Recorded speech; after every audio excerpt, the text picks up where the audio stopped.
आज जो मैं आपको किस्सा बताने जा रहा हूँ वो हमारे कस्बे के भूतिया अस्पताल का है।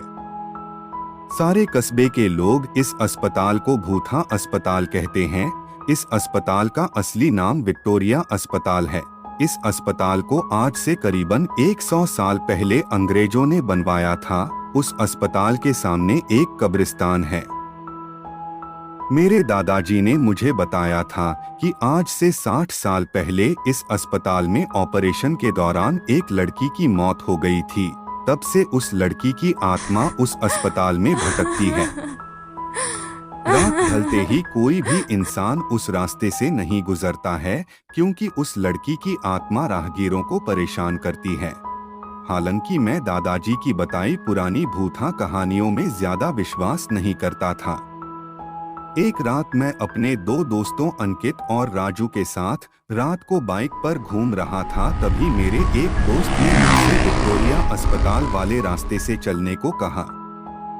हम में से कोई भी ज्यादा भूत प्रेतों पर विश्वास नहीं करते थे और हमने उस रास्ते से जाने का पक्का किया। उस समय रात के 10 बज चुके थे। हम तीनों ने ये बात अपने परिवार वालों को नहीं बताने का वादा किया और उस रास्ते पर निकल पड़े। जैसे ही हम उस रास्ते से निकले, रास्ते पर रेत होने की वजह से हमारी बाइक फिसल गई और हम तीनों धड़ाम से बाइक से दूर गिर गए। गनीमत थी कि हम लोगों को कोई चोट नहीं आई थी। बाइक चला रहे मेरे दोस्त अंकित ने बोला कि उसका बैलेंस तो बराबर था, फिर ये बाइक कैसे फिसल गई। हालांकि वो थोड़ा डर गया था, तो मेरे दूसरे मित्र राजू ने बाइक चलाने को कहा। अब राजू बाइक चला रहा था।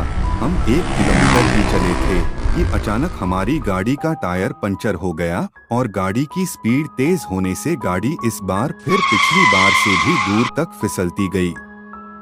इस बार हमें कोहनियों और घुटनों पर थोड़ी चोट आई थी। अंकित फिर से बोला कि इस जगह में जरूर कोई गड़बड़ है, हम लोग वापस उल्टे चलते हैं।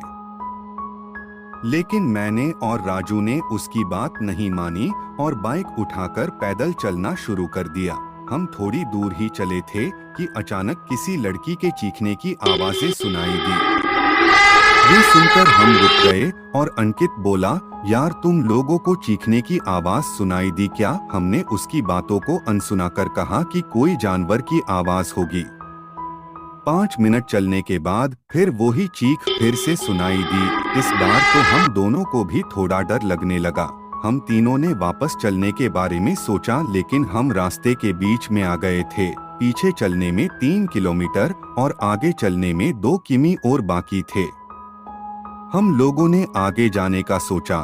थोड़ा आगे चलने पर हमें बरगद के पेड़ के नीचे एक औरत दिखाई दी। इतनी रात को अकेली औरत को देखकर हमारे तो रोंगटे खड़े हो गए थे। हम लोगों ने पीछे मुड़ने का सोचा, तभी वो बूढ़ी औरत चिल्लाई, बेटा रुको, मुझे हाईवे तक का रास्ता बता दो। हमने पूछा कि इतनी रात को आप इस रास्ते से कैसे निकल रही हो?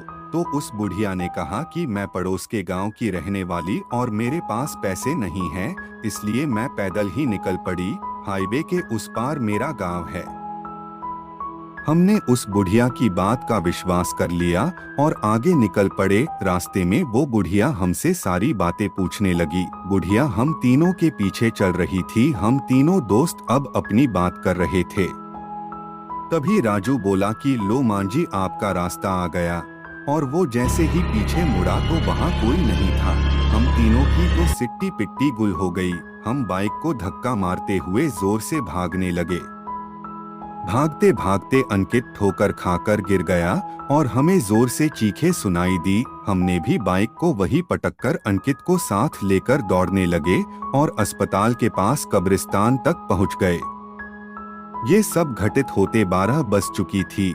हम पसीने से तरबतर हो गए थे और कब्रिस्तान पार कर एक मंदिर में रुक गए, क्योंकि अगर बिना बाइक के घर जाते तो जूते पड़ते।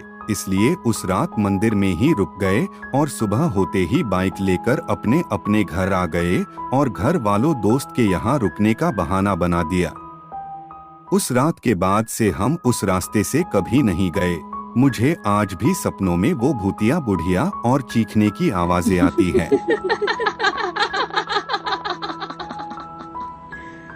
Kenapa tak tidur lagi, ha?